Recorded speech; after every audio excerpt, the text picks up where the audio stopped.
कन्हैया का साथ पाने के लिए, कन्हैया को प्राप्त करने के लिए अपने जीवन में संकटों को मोल लेती, संकटों को न्योता देती है, संकट मांगती है कन्हैया से।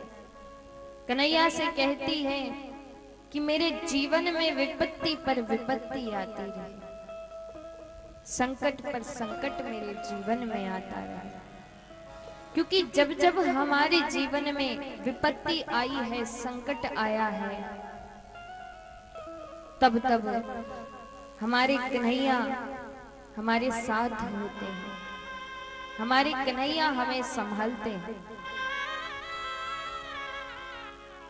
माता कुंती कहती है, कन्हैया सुख के माथे सिल पड़े जो हरि हृदय से जाए, और बलिहारी वा दुख की जो पल पल नाम जपे। क्या कहती है कि कन्हैया ऐसे सुख को लेकर मैं क्या करूंगी, जिस सुख में भगवान को हम भूल जाते हैं।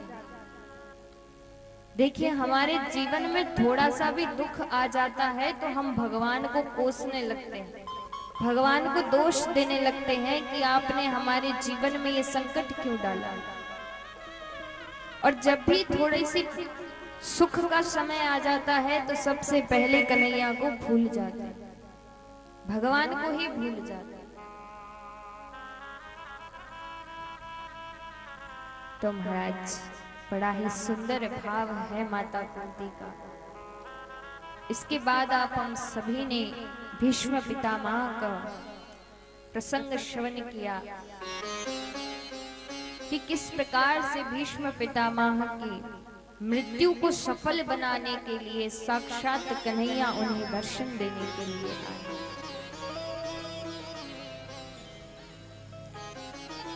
तो इधर कन्हैया द्वारिकापुरी पहुंचे।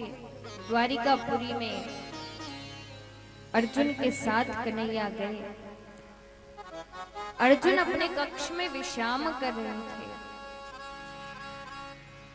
कन्हैया भोजन के लिए आए। रुक्मिणी मैया ने कन्हैया को भोजन परोसा और कन्हैया ने पूछा कि अर्जुन कहाँ है।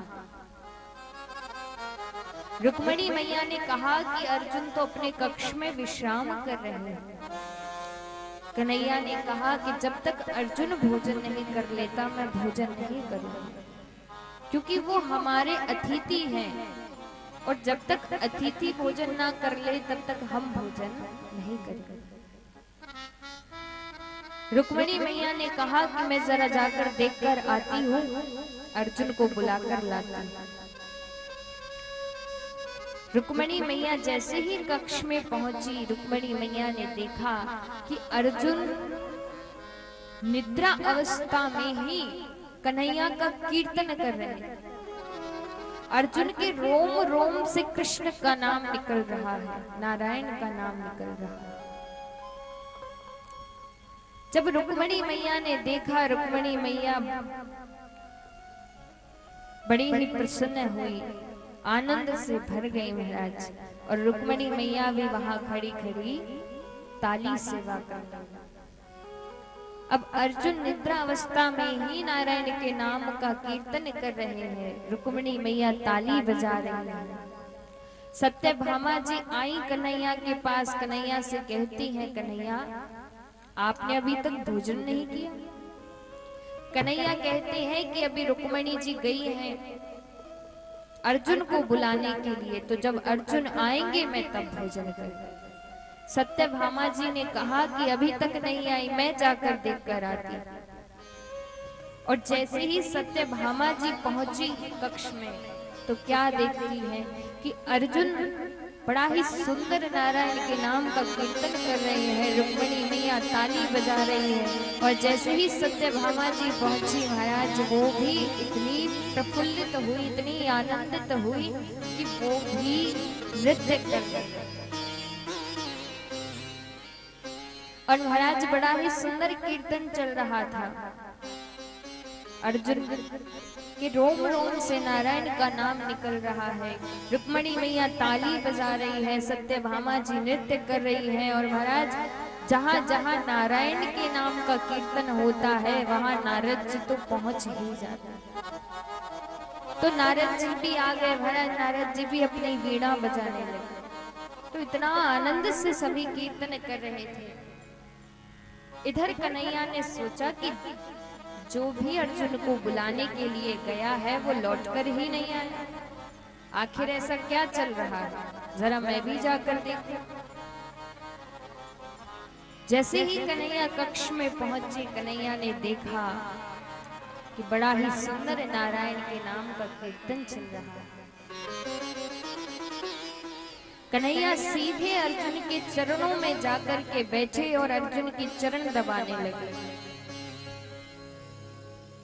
जब कन्हैया अर्जुन के चरण दबा रहे थे, कन्हैया के नेत्रों से अश्रु निकले और जब वो अश्रु की एक बूंद अर्जुन के चरण पर गिरी तो महाराज अर्जुन की नींद खुल गई। जैसे ही नींद खुली, अर्जुन ने देखा कि द्वारिकाधीश भगवान मेरे चरण दबा रहे हैं। अर्जुन ने कहा कि प्रभु ये आप क्या कर रहे हैं? आप मेरे गुरु हैं, ये आपको मुझे आप ऐसा कैसे पाप में डाल रहे हैं? कन्हैया ने कहा अर्जुन तुम मुझे इसलिए अति प्रिय हो क्योंकि तुम्हारे रोम रोम में कृष्ण का नाम बसा हुआ है, तुम्हारे रोम रोम में नारायण का नाम बसा हुआ है और इसलिए तुम मुझे अति प्रिय हो। भगवान को इतने ज्ञानी प्रिय नहीं है, इतने वैरागी प्रिय नहीं है जितने की भक्त प्रिय है। तो कन्हैया अपने सभी पुत्रों को बड़ा सुंदर उपदेश करते हैं, शिक्षा प्रदान करते हैं कि तुमसे गलती से भी किसी संत का अपमान नहीं होना चाहिए, क्योंकि यदि तुमने संत का अपमान किया और उस संत ने तुम्हें श्राप दे दिया तो उससे मैं भी तुम्हारी रक्षा नहीं कर सकता। इधर कन्हैया के पुत्रों से एक संत का अपमान हो गया और उन्होंने श्राप दे दिया कि जाओ संपूर्ण यदुवंश का विनाश हो जाए। समस्त यदुवंशी आपस में लड़ झगड़ कर कन्हैया के नेत्रों के सामने ही समाप्त हो गए। कन्हैया कुछ ना कर सके और महाराज बलराम जी क्षीर सागर क्षेत्र में चले गए। जाने से पहले अंतिम उपदेश कन्हैया ने उद्धव जी को किया। अर्जुन से कहा अर्जुन जाओ और ये कृष्ण पत्नियों को, इन सभी को तुम श्री राधारानी की शरण में ले जाओ, इनका उद्धार हो। जब अर्जुन कृष्ण पत्नियों को लेकर के जा रहे थे तो स्वयं कन्हैया भील का रूप धारण करके आए और कृष्ण पत्नियों का हरण करके। कन्हैया अर्जुन को ये दिखाना चाहते थे, महाराज अर्जुन को अपने गांडीव पर थोड़ा अभिमान था। यदि किसी भक्त के भीतर अभिमान आ जाता है तो फिर कन्हैया उस अभिमान को रहने नहीं देते। तो अर्जुन को अपने गांडीव पर अभिमान था, तो कन्हैया ये दिखाना चाहते हैं कि अर्जुन मेरे बिना तुम्हारा गांडीव भी किसी काम का नहीं। इसलिए कन्हैया स्वयं भील का रूप धारण करके आए और सभी कृष्ण पत्नियों का हरण कर। अर्जुन बड़े ही उदास थे, बड़े ही चिंतित थे। जैसे ही अर्जुन हस्तिनापुर पहुंचे, युधिष्ठिर जी ने पूछा अर्जुन क्या बात है, आज तुम्हारे माथे का तेज क्यों उड़ा हुआ है? क्या तुम कोई हिंसा करके आए हो जिससे कि तुम्हारे मस्तक का तेज जा चुका?